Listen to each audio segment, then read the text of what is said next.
성찬의 기원에 대해서, 그리고 성찬을 대할 때 유의점이 있어요. 오늘 본문 말씀에서 말하는 성찬의 유의점에 대해서, 그리고 세 번째 성찬의 목표, 성찬이 지향하는 것이 무엇인가라고 하는 것을 이 세 가지 방면으로 함께 생각해 보도록 하겠습니다. 먼저 이 성찬의 기원에 대한 것인데요. 23절 말씀을 보면 잘 나타나 있습니다. 우리 23절 함께 읽겠습니다. 내가 너희에게 전한 것은 주께 받은 것이니 곧 주 예수께서 잡히시던 밤에 떡을 가지사. 자, 여기에 보면요, 성찬의 기원에 대해서 두 가지로 설명을 하고 있는데, 첫 번째는 누가 제정을 했느냐, 바울이 제정한 것이 아니라 우리 주님이 제정을 했다. 자, 그 말을 내가 너희에게 전한 것은 성찬에 대한 이야기입니다. 내가 너희에게 전한 것은 주께 받은 것이다. 우리 주님이 정한 것이다 라고 하는 것을 보여주는 것이고, 그럼 언제부터 이 성찬이 시작되어졌습니까? 라고 했을 때 주 예수께서 잡히시던 밤부터 시작이 되었다라고 하는 것을 보여주고 있는 것이죠. 예수님이 잡히시던 밤이 바로 유월절 식사와 관련이 되어져 있는 것이죠.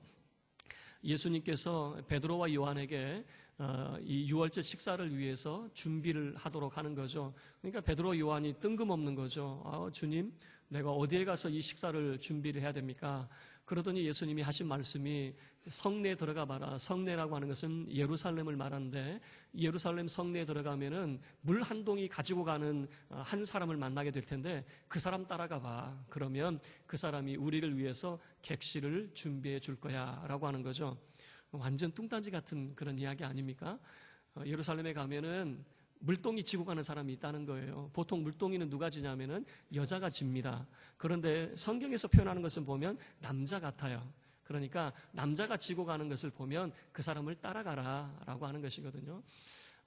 이제 전통적으로는 유월절을 함께 지낸 곳이 마가의 다락방으로 그렇게 알려져 있습니다. 근데 이 모습을 보면 참 되게 재미있고 드라마틱한 그런 모습입니다. 이미 예루살렘에는 예수님의 체포령이 발동이 되어져 있어요.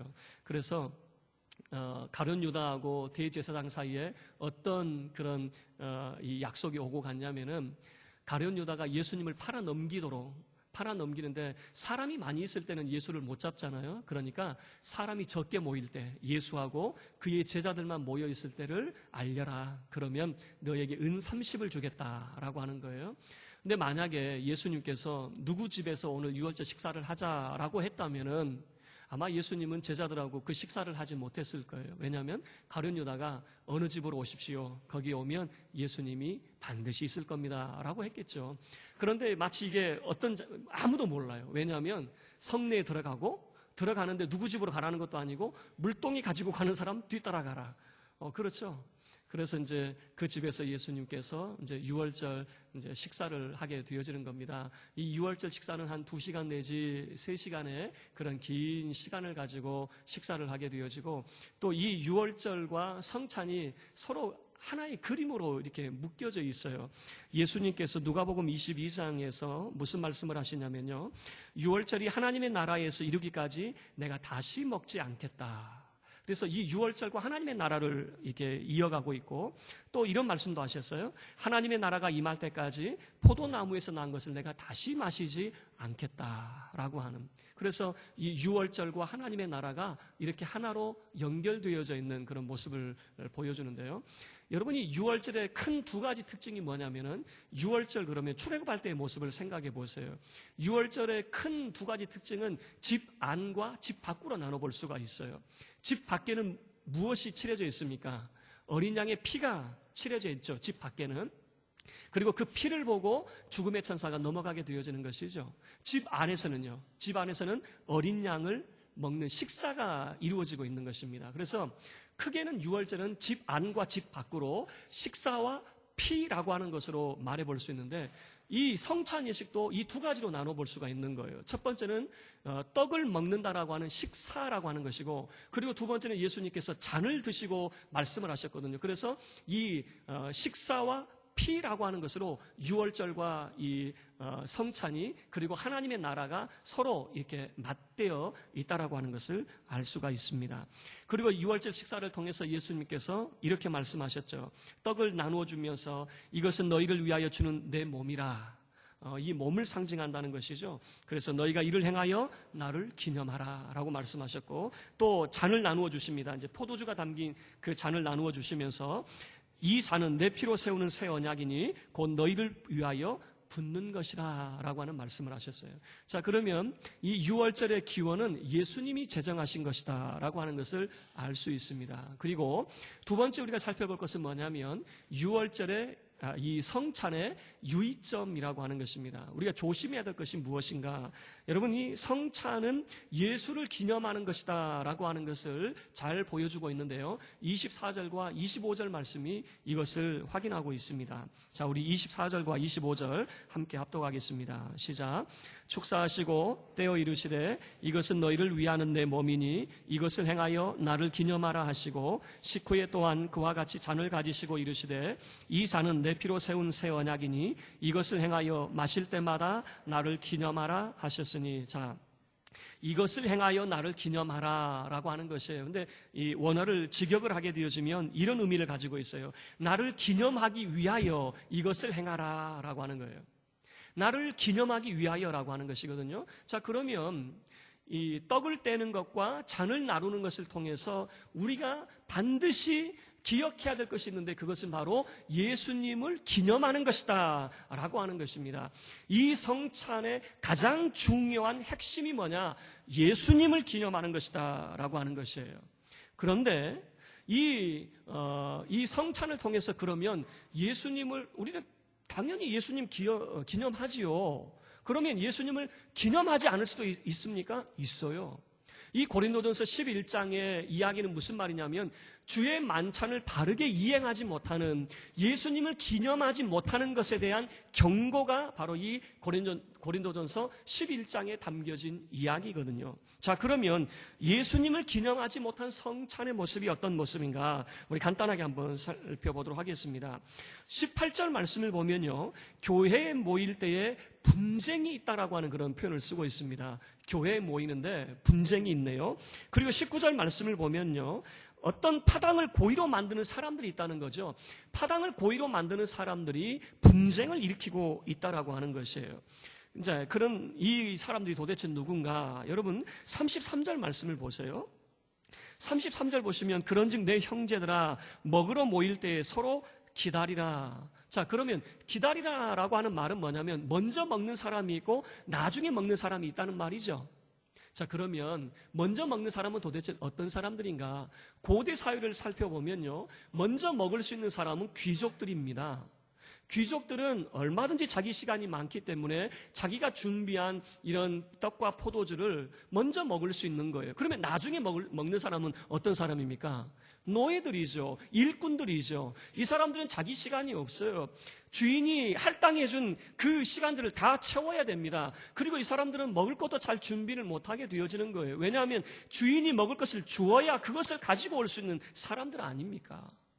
지금 이 말을 통해서 보면 이런 거죠. 귀족들이 자존심 상한다는 거예요. 어떻게 우리가 노예들과 한 상에 겸상을 하게 되어집니까? 자존심 상한다는 거예요. 조선시대로 가보면은 양반들이 종들과 상것들과 어떻게 겸상합니까? 안 하겠다는 거예요. 다시 이야기하면 남자들이 여자들과 어떻게 겸상합니까? 안 하겠다는 거예요. 여러분, 이렇게 말하면 이해가 되십니까? 저 어렸을 때만 해도 남자는 남자상이 따로 있었고 여자는 여자상이 따로 있었어요. 그죠? 고개라도 끄덕여 주시면은. 근데 지금은 어때요? 남자 여자가 어디 있습니까? 그냥 한 대 먹으면 되는 거예요. 요즘에 또 한 대 먹는 게 어디 있어요? 요즘에 가족 간에도 한 끼 식사하기가 얼마나 힘이 듭니까? 지금 자존심 상한다는 거죠. 그래서 귀족들은 먼저 먹어버리는 거예요. 그리고 노예들은, 일꾼들은 나중에 왔는데 먹을 것도 없는 거예요. 이 모습이 잘 소개가 되어졌는데 21절에서 잘 소개가 되어져 있어요. 자, 21절 보시면 이는 먹을 때에 각각 자기의 만찬을 먼저 갖다 먹음으로. 어떤 사람들이 먼저 먹을까요? 귀족들이 먼저 먹었겠네요. 그래서 어떤 사람은 시장하고 어떤 사람이 시장할까요? 노예들, 일꾼들, 그리고 만찬을 준비하지 못한 사람들은 종일 굶주렸는데 먹을 것조차 없는 거예요. 그런데 어떤 사람들은 취함이라, 누가 취해 있겠습니까? 귀족들은 먼저 와가지고 자기가 준비한 음식을 다 배불리 먹고 거나하게 포도주 마셔가지고 취해버려 있는 그런 모습이죠. 이런 사람들을 향해서 여러분 뭐라고 사도 바울이 경고의 메시지를 보내게 되어지냐면 이런 거예요. 우리는 저 사람들과 절대 함께 할 수가 없습니다 라고 하는 이 고린도 교회에 파당을 일으키는 사람들에게 사도 바울이 경고하는데 뭐라고 경고하고 있습니까? 20절 말씀을 보세요. 그런즉 너희가 함께 모여서 주의 만찬을 먹을 수 없다. 다시 이야기하면 주의 만찬에 참여할 수 없습니다. 그것은 주의 만찬이 아닙니다. 그 말이에요. 파당을 나누어 가지고 함께 할 수 없다고 하는 그런 사람은 이 성찬에 참여해서는 안 됩니다. 그 말이에요. 왜 그럴까요? 이것을 조금 더 심각하게 표현을 하고 있습니다. 27절 말씀을 보세요. 그러므로 누구든지 주의 떡이나 잔을 합당하지 않게 먹고 마시는 자는 주의 몸과 피에 대하여 죄를 짓는 것입니다. 그래서 파당을 가지고 자기들끼리 끼리끼리 모여가지고 이렇게 성찬을 참여하는 사람은 그것은 주의 만찬이 될 수 없을 뿐만 아니라 주의 몸에 죄 짓는 행위입니다라고 하는 거예요. 여러분 이것을 또 한 번 강조를 합니다. 29절 말씀에서 주의 몸을 분별하지 못하고 먹고 마시는 자는 자기의 죄를 먹고 마시는 꼴이 되어질 것입니다 라고 하는 거죠. 자, 그러면 유의사항은 무엇입니까? 성찬은 우리 예수 그리스도를 기념하는 시간입니다. 절대적으로 우리 마음속에 파당의 마음이 있으면 참여하지 않는 것이 좋습니다. 여러분 내가 세례 받았다고 성찬에 참여할 수 있는 자격이 주어진 거 아니에요. 성찬이라고 하는 것은 예수를 바르게 기념하지 못한다면 성찬에 참여해서는 안 되는 거예요. 우리 마음속에 여러분 이 식사를 통해서 우리는 예수 안에서 한 공동체가 되어졌다라고 하는 것을 고백하는 행위입니다. 그래서 이 성찬의 참여를 통해서 우리 모든 믿음의 공동체는 예수 안에서 한 몸입니다 라고 하는 것을 바르게 고백을 하게 되어지는 거죠. 이게 유의점이에요. 그리고 마지막으로 이 성찬에 있어서 목표하는 바가 무엇인가? 자, 26절 말씀이 잘 소개를 하고 있습니다. 26절 함께 읽겠습니다. 너희가 이 떡을 먹으며 이 잔을 마실 때마다 주의 죽으심을 그가 오실 때까지 전하는 것이니라. 여러분 이 성찬이 무엇인가라고 하는 거예요. 이 성찬은 주의 죽으심을 그가 오실 때까지 전하는 것이다. 전한다라고 하는 것은 뭐냐면 내가 고백하고 선언한다 그 말입니다. 다시 이야기하면 이 성찬을 통해서 주의 죽으심을 선언하는 것입니다. 다시 이야기하면 여러분 주님께서 누구를 위해서 죽으셨습니까? 예수님께서 떡과 잔을 나누어 주시면서 너희를 위하여라고 하는 표현을 쓰고 계시거든요. 이 성찬은 바로 나를 위해서 십자가에서 죽으신 예수 그리스도를 기억하는 거예요. 그래서 성찬을 대할 때마다 누가 보여야 됩니까? 우리 주 예수 그리스도가 보여야 되는 거예요. 우리 주 예수 그리스도의 십자가 사건이 보여져야 되는 것입니다.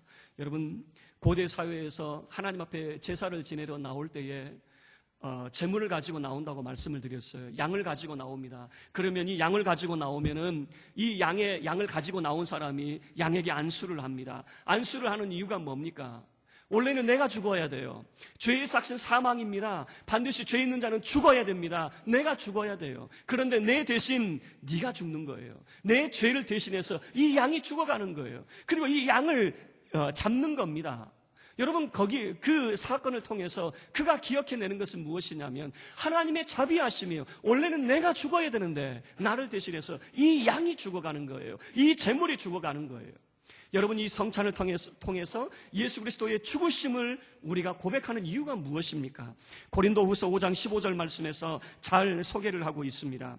그가 모든 사람을 대신하여 죽으심은 예수님께서 죽으신 목적에 대해서 소개를 하고 있는데 살아있는 자들로 하여금 다시는 그들 자신을 위하여 살지 않고 오직 그들을 대신하여 죽었다가 다시 살아나신 이를 위하여 바로 예수 그리스도를 위하여 살게 하려 함이라.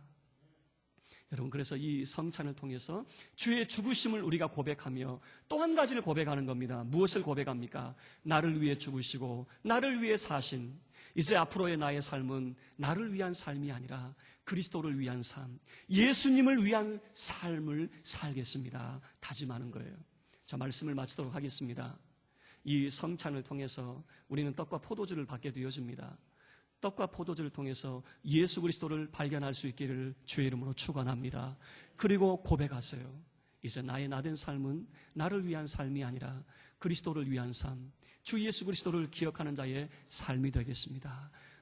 이 믿음 가지고 이 성찬에 참여하는 저와 여러분 될 수 있기를 주의 이름으로 축원합니다. 우리 찬송가